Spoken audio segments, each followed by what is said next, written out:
Good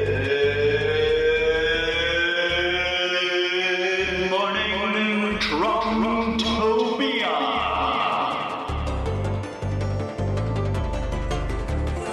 A special segment of the Almost Daily Zencast. Hosted by the incorrigible Mr. Zabu. Let's talk Trump.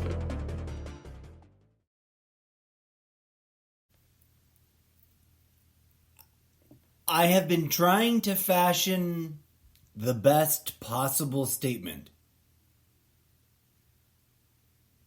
And I've tested a short and long version on social media. But that was the most Trump thing that Trump could have done. And I don't mean that in a good way. There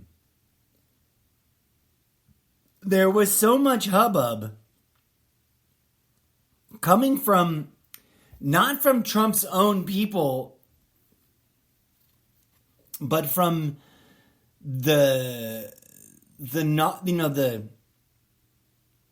from the mainstream media, the so-called anti-Trump media, that seemed to be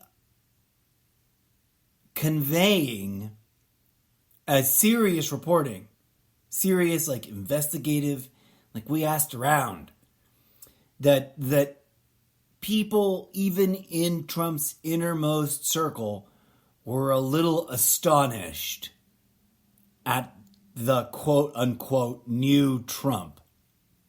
The new attitude, the new vibe, the new whatever you'd call it. The new version, the completely new man that he was becoming or had instantaneously become in the aftermath of the admittedly tragic and unfortunate and very traumatic event of this past weekend, this last Saturday. I will not stand to be accused of having ever minimized the meaningfulness of that. My critique and concern and my words are always aimed at the question in mind, which is, how will this be used politically? And also, what's up with all the conspiracy theory content? And the inverse opposite reaction, some previously very cozy conspiracy theory regurgitators, as I would call them, if I were going to be as blunt as humanly possible.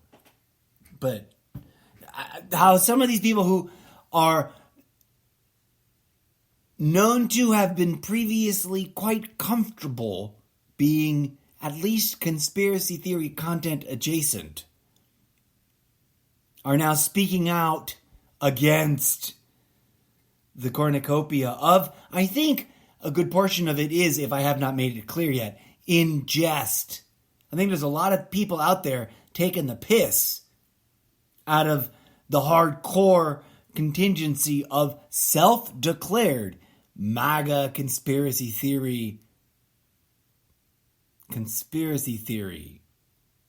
theoryists, whatever you want to call them, up to and including dear old Donnie himself, where he has not been unknown to simultaneously distance himself from and engage in propagating conspiracy theory content.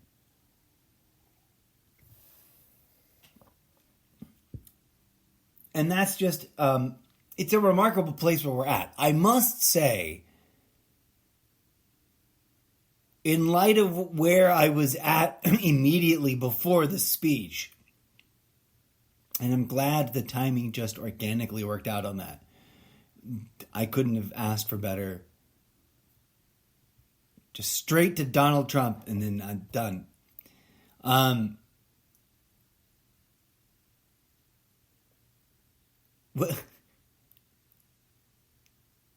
as far in my timing, not other people's timing. My timing in terms of that I stopped watching and I came on the air and made a podcast episode and then took a break and did a few things and then turned on the TV back again to see like, okay, we got to try and catch at least part of Trump's speech, and he was just like just about to step on stage. Where to begin?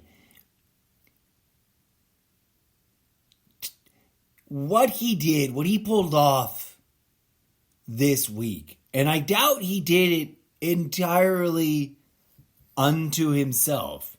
I'm sure he had an army of new minions fresh off the minion boat, if I could use some of their kind of language. Was that crossing a line?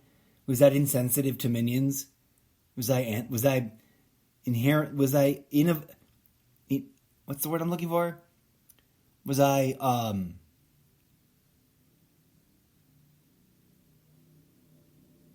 unintentionally like? Anyways, the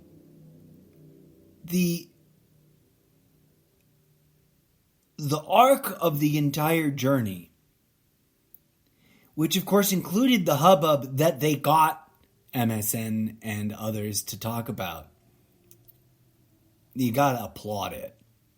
But if this isn't, I mean, the fact that people are there till late at night with children as these politicians spew this unearned adulation at a man that has nothing but a near criminal and very notorious real-life track record of not being a conservative and not being a Republican and not being all the things that they are now adulating him of being, right? Trump the warrior, who bowed out of his time of his calling, being called up to serve at a certain time and place, not even because he felt it was an unjust war, but because he conveniently had a doctor write him up for bone spurs, and who has mocked and ridiculed veterans. They still managed to line people up to adulate him, as if he has currently there was so much going on this week's worth. But the stroke of genius, I have to grant it to him, because it's the most Trump thing I've ever seen him do, and that's to capitalize on a tragedy to A, milk the base, allow himself to brag about milking the base, make outlandish promises, empty promises, and outlandish claims about radical reform and change of heart that he's gone through. And I want to give as much due respect to the simple reality that something happened, and it must have not been fun. No one likes getting injured. No one likes having their safety taken away, right? And ultimately, that's one of the things that we're yammering on about in the midst of all this ideological tug of war, is the juxtaposition of we all want freedom, yet we must take it away from others, and we all demand safety, but don't take away my freedoms. So discussing this is just crazy complicated to begin with, because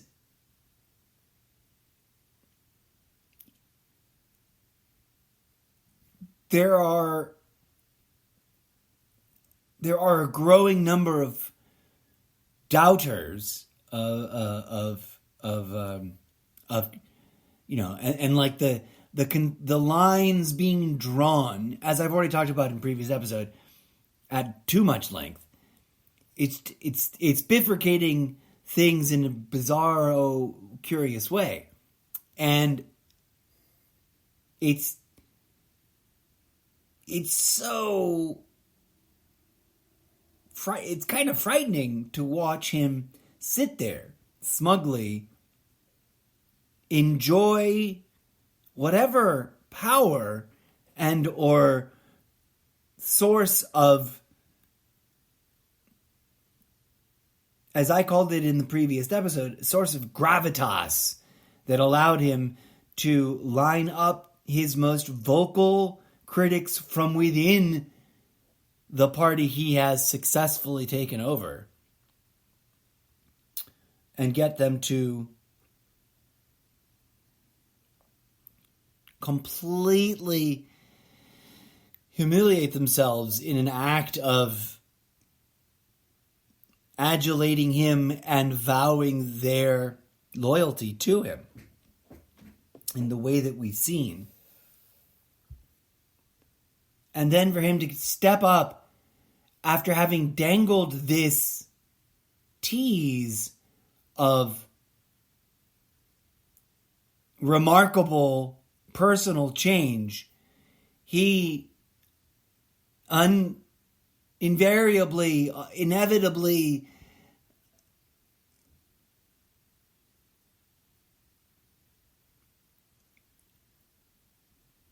gives a speech that clearly makes it clear that although he's trying to apply some cool, new, sophisticated techniques that capitalize on this potentially tragic event, that has many a question about it and how and why it was even possible, both at the purely logistical and at the sort of wait a minute, how convenient level of maybe outlandish and maybe too far, but that he's leveraging all of that into this moment. And kudos to all those stepping up. There's a meme going around of self-identifying emergency care technicians and professionals that are like, no one would ever have a bandage like that on their ear. Not if a proper EMT bandaged it, or a nurse, or someone with real training. The first one that I found that I loved, there was a great meme. It's just a close-up of the shot of his weirdly rectangular slip-on ear bandage dressing that is clearly, I think, in my opinion, in my assessment, and based on, I'm speculating here, but it's based on the way I've seen it behave on his ear and my broad spectrum understanding of physics, and the fact that I've dealt with dressings and bandages and wound coverings, both real and imaginary for the purposes of professional theater that were meant to look real, and that how they behave on awkward places of the body when in regards to repetitive motion, especially on stage, giving public speaking stuff, right? I have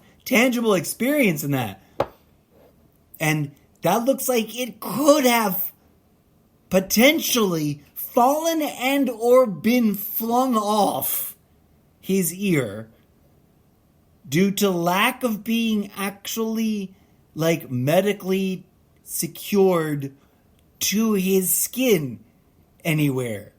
It was if there was medical grade tape involved, which there appeared to be based on my viewing of it on the television screen, and I would change the channel so I got to view it from different sources, and it looked like a weird rectangle of gauze that had been trimmed with tape, with medical tape, so as to stay closed because it was not going to otherwise, right?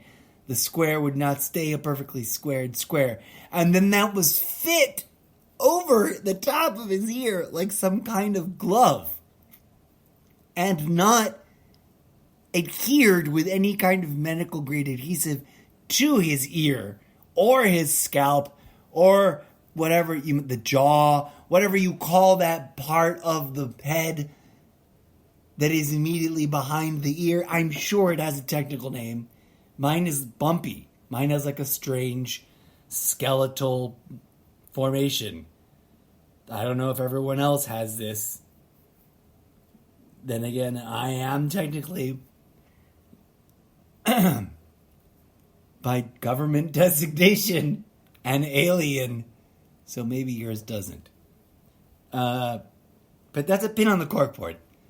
That's both a true and non-true, slightly fabricated statement for the purposes of world building of the book series that I'm writing. And it's also very, very true. But I digress. The speech was everything it could have been, everything I worried it might have been, and more. And it was apparently a record breaker, time whopper, longest in modern political history. I don't know where they currently draw the line.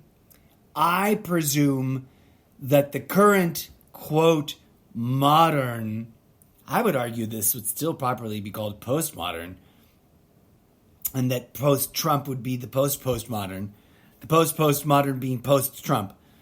After Trump, the escalator. I don't know why the escalator. He rides it. He doesn't fight it. He doesn't sue it.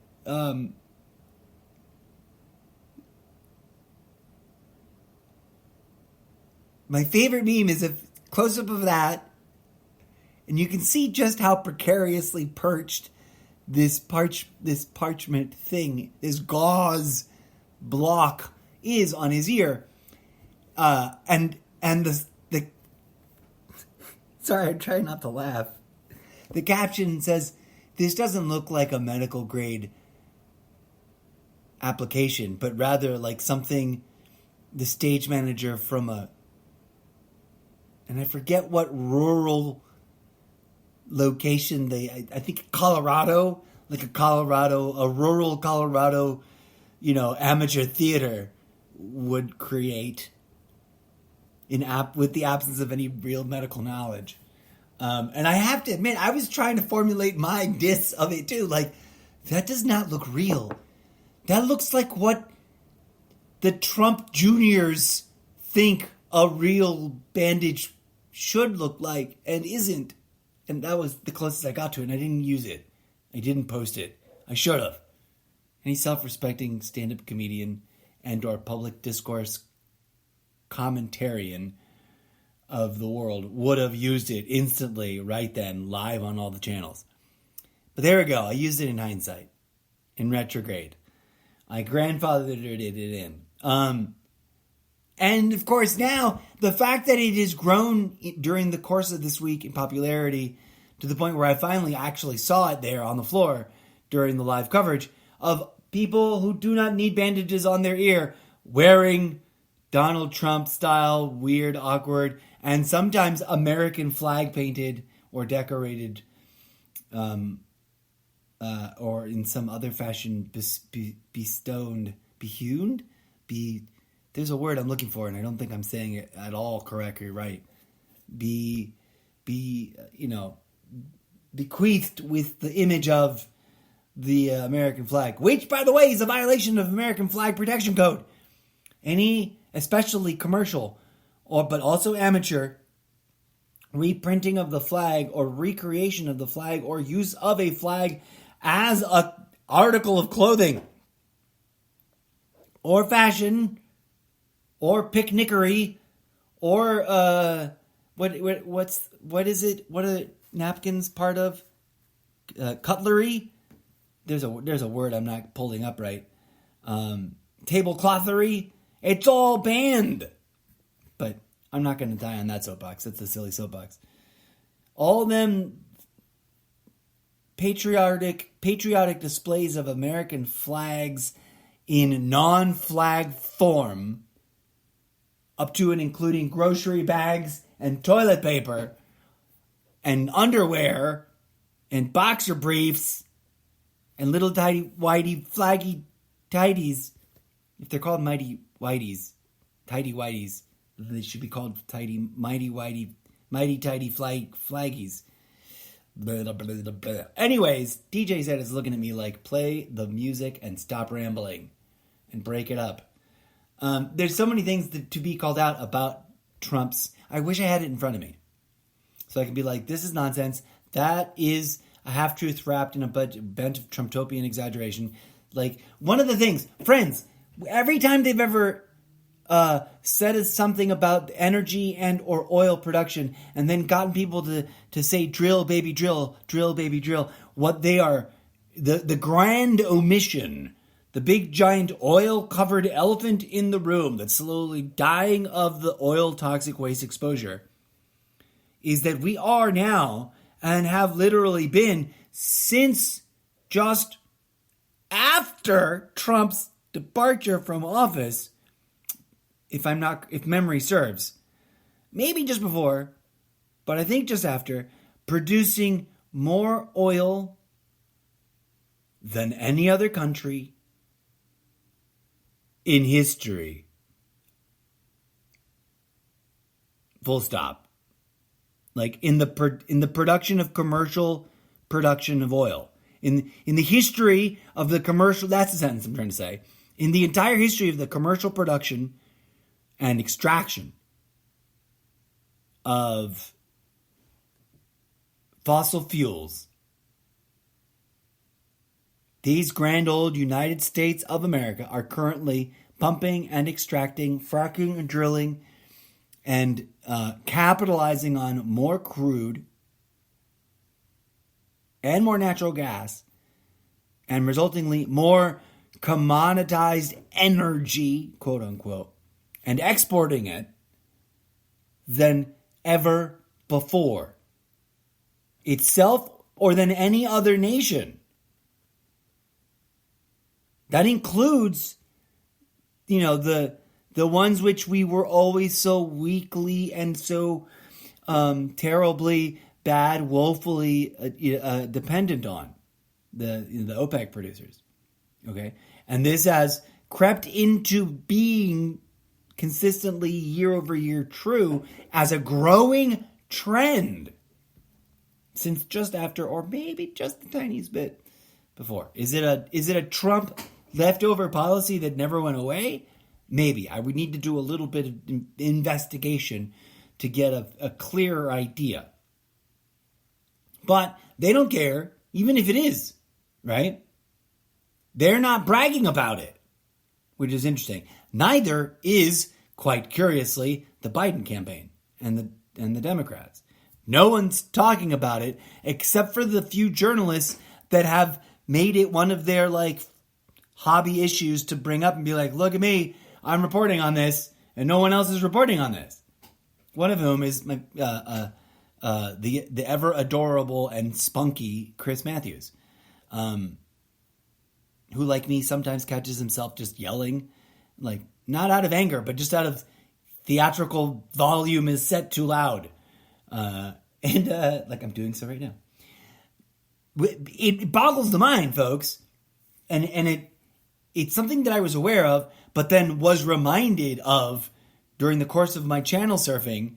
Thank you to Chris Myers or Chris Hazers or Chris, whatever his name is. And what's up, rest of everybody else? And what's up, Republican Party? Not acknowledging that. Because if it is a leftover Trump policy that Biden has, for better or worse, for weirder or weirder, not undone, then you'd think they'd be wildly and even slightly irrationally bragging about it. I don't know. This party that is the party formerly known as the Grand Old Party, the party formerly identified as the Republican Party that would which is why this convention was the RNC, the Republican National Convention, has given itself over almost in its entirety, it appears, to the winds and volley of this. And I don't know if they're just all, if as an organization this was chosen because they figure eventually he'll go away and they can get back to doing it the old way, which was not all that great to begin with. He's just stooped them to lowering them to stupor or lower stooping. She doth stoop beneath, what's the name of that play? I digress. He proved himself to be not very much different, in my humble opinion. Yes, I could indeed. Let me give this. All right, let it never be said that I blindly, outragedly, and without any real cause hated the man. I do not. I'm a pacifist, which means you start by refusing that, by calling it out for what it is. Everyone's upset at me for pointing out that he's kind of a user of hate speech tools. And then, what do? They turn around and falsely accuse me of blindly hating him and therefore needing to tear him down. So let me say this. And I'm not just making this up. I really did feel the human side of Trump.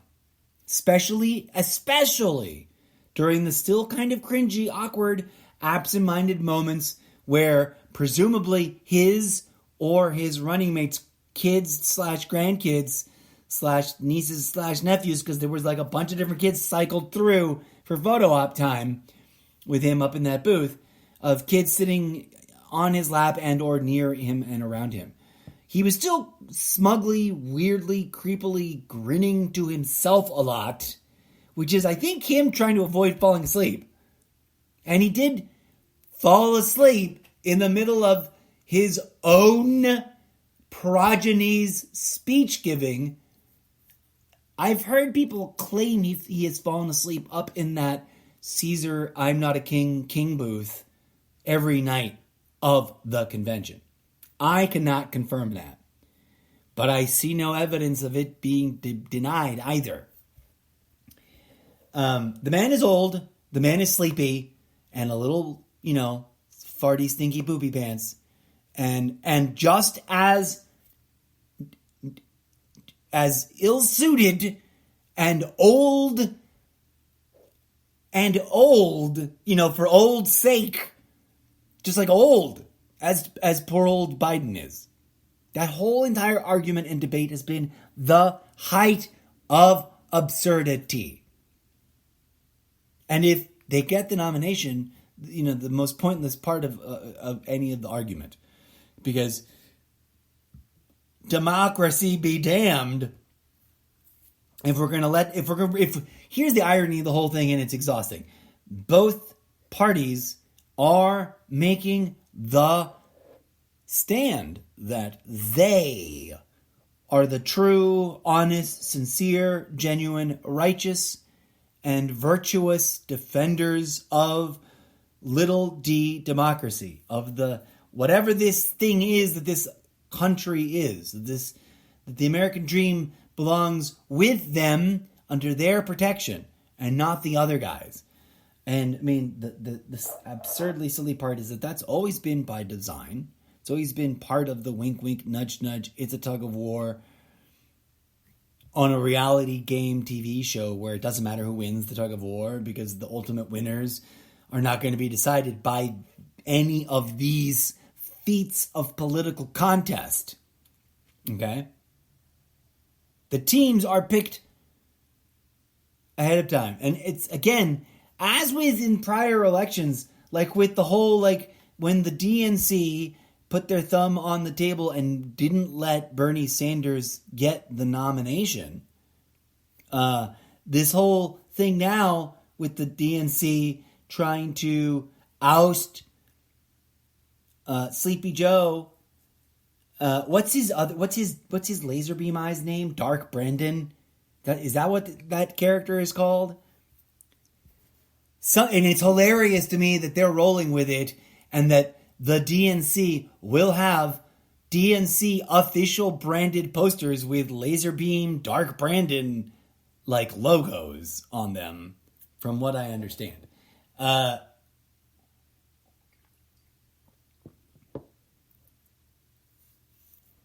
Trump was the Trumpiest I've ever seen him be, because he peddled his usual, he promised something different and flirted with actually showing us something different so hard in that speech that I almost believed. And I genuinely saw his human side. And I will concede that whatever happened on that speaking stage out there, in that, what was it? Were they on a football field? Were they in the middle of an industrial farm courtyard? Like, what? I don't even know what was going on.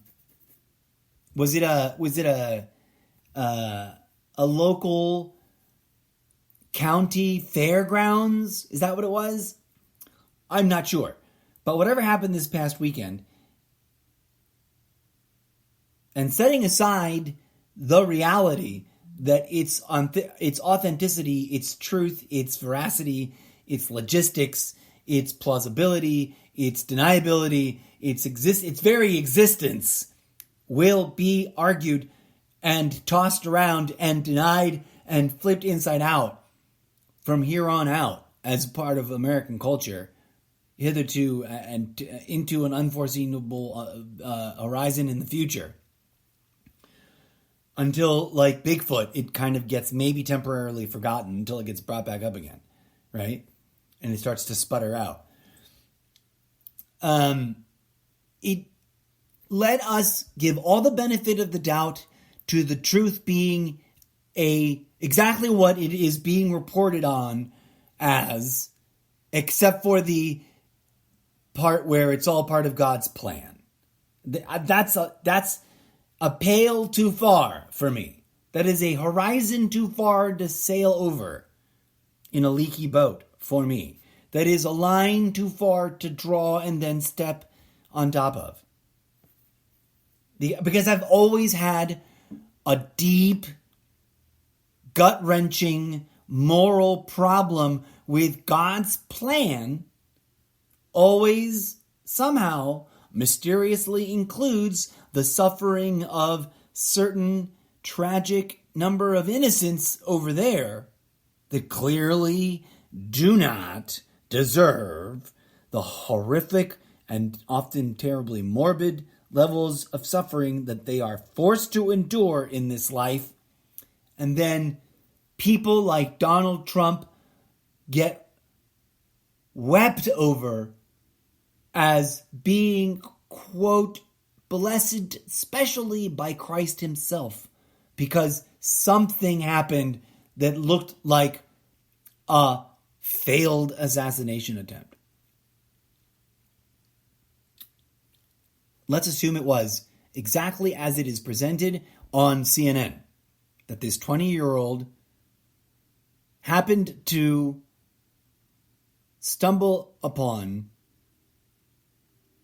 and luck out in the single greatest modern historic failure of Secret Service security, because that's what it was, for there not to be a team that mirrored the anti-sniper team on the other rooftop, on the rooftop from which Mr.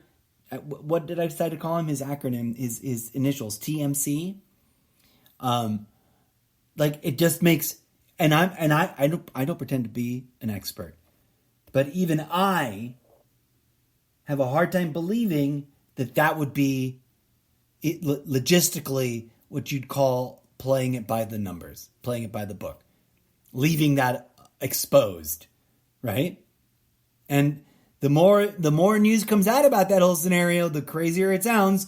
There was local police and apparently some, and I don't know from which agency and under what jurisdiction and under which set of orders, as there must have been a conflicting set of orders floating about for this to all happen the way it apparently did. But there was a group of some people wearing badges, some kind of officer of some kind, which included snipers that were sitting somewhere, and for some reason my brain goes directly to some sort of ever so slightly sloppy break room, like a green room, like a TV and a microwave and a dirty, dingy little sofa that you just don't want to know about, and tables to sit at and eat your food while people argue over which news channel to flip it back and forth from. They were inside that building and not on top of that building where it would have made the most sense. Call me crazy, and you know what? I'll be the first to say the only reason that I think that this is egregious is because I have actually known people with some military experience, and I see out there people with military training and deeper knowledge and experience with the Secret Service, and I see the critique going against it, and it makes sense. The only thing in my lived experience to back it up are movies about the Secret Service protecting the president. That happens to be like movies about government agencies defending, like the Mission Impossible spectrum of Mission Impossible adjacent movie action genre is one of my favorites from the action genre, right? People are like, oh yeah, name one. And I'll, White House Down, duh. And then the same with the same franchise, but where they're in London. London, was it called London Bridge Down? It was called something like that. It was like the name of the team instead of the White House. But with what's his name, the guy from 300 as the guy who protects the president. And there's just been, okay, so probably not. I'm probably most definitely not the kind of experience that would put me on the professionals talking level. Of course not. But it certainly doesn't make me think the other way around, right? And some of the movies that we're talking about were indeed inspired by real life events and inspired by the memoirs of the people who lived those real life events, etc. And whilst I usually argue against the use of the term common sense, I will say that there is a sort of, it doesn't make tactical sense. Let's leave common sense way the F over there. It doesn't exist. It is a linguistic bully tactic to get people to adopt something that does not make sense to them. But it's common sense, bro. Now, you're the one who's crazy. This is common sense. Common sense, common sense, common sense. Without any further explanation. Okay. Right? But here's to come back to this rooftop thing. It did not make one lick of tactical sense. And again, I'm not pretending to be an expert. I'm just adding my agreement that I'm on the side. I agree with the professionals, the trained professionals that are speaking up and saying that didn't make any sense. Why was there not a third? If there were two anti-sniper teams on other positions covering the president, why was that not the third one? And if not, especially if there was the staff required to make it happen, chilling inside. And I imagine them totally eating like a combo, like pizza hot dog party type of spread. Just like, we got the cool assignment. We got where the food is. We got to get here first. Like something like that must have happened. Like I don't know. I have no clue, right? And I'm the first one being like, hey, wild speculation should be giggled at and done only in the spotlight of stand-up comedy, where we can laugh at it and go, ha, thank God that we all know this is wild speculation that's meant to be ba-dum-bum. And wouldn't it be funny if that's what it turned out to be? But we all probably wink, wink, nudge, no. We realize that it's probably not that. And that's the spirit in which I say the following. God forbid that it was some other more nefarious cause. I hope that the reason that team was not on the roof was because they were given like unclear, sort of too broad general direction, and there was a distractionary element of some kind of like pizza hot dog party happening, like some sort of free food spread, a buffet of... Oh, that's right. I totally forgot there was going to be a power outage today. And I totally forgot to prepare myself for it. What a horrible person. I need to go back through and undo and take care of that right now. And so on that note, I'm going to end this episode. And I told you ahead of time. I was given official like alerts from the power agency that for preventative maintenance reasons, there'd be a power outage in my neighborhood today. And here I was running my usual fleet of things. Wah, wah, I failed. I meant to be done before it got started and then be ready to go plump, plump, plump, turn everything off. I better hustle and go turn everything off now so it doesn't turn all back on real brutal. Thank you for listening. I invite you, please do join me in the future and traveling backwards through time as I pause, as I have paused and continue to pause in the midst of the ever-increasing cacophony of world events and ask the questions I feel compelled to ask and point out the absurdities that I feel are worthy of pointing out. And as always, remember, friends, I'm not here for you to blindly believe what I've got to say. I am here to encourage public discourse for the purposes of discovery and mutual enlightenment. Let us work towards a greater understanding of what is really going on by discussing all the things and then going, that's all a bit too silly to take seriously, and moving on. Okay. I'll return to this course as we need to be transitioning and preparing for the DNC in a curious, why the F did they schedule it so late in the cycle schedule point. We'll be back soon, friends. Excuse me. Thank you for joining us.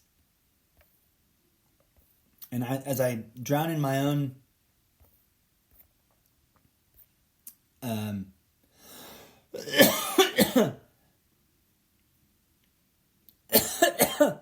coughing fit. Okay, here we go. Friends, I'm fine. I'll be okay. Please remember, we can discuss what's going on. We can point out the blatant hypocrisies. We can even poke fun at each other and the politicians out there making fools of themselves. But we need not resort to blindly hating each other for no reason other than we've been provoked to that level of outrage. We must transcend all of that kind of malarkey. Because in that field beyond the arguments between left and right is where we will find the true set of solutions that will actually solve the problems that the argument between left and right have created for us. Please and thank you. I appreciate your viewership. Peace out. We'll be back again soon.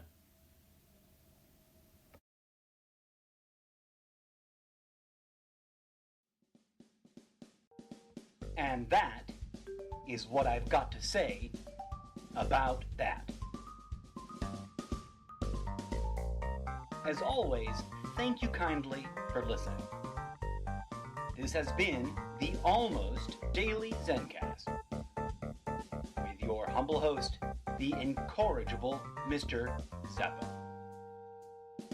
Until next time, may peace, love, and grooviness blossom in your heart.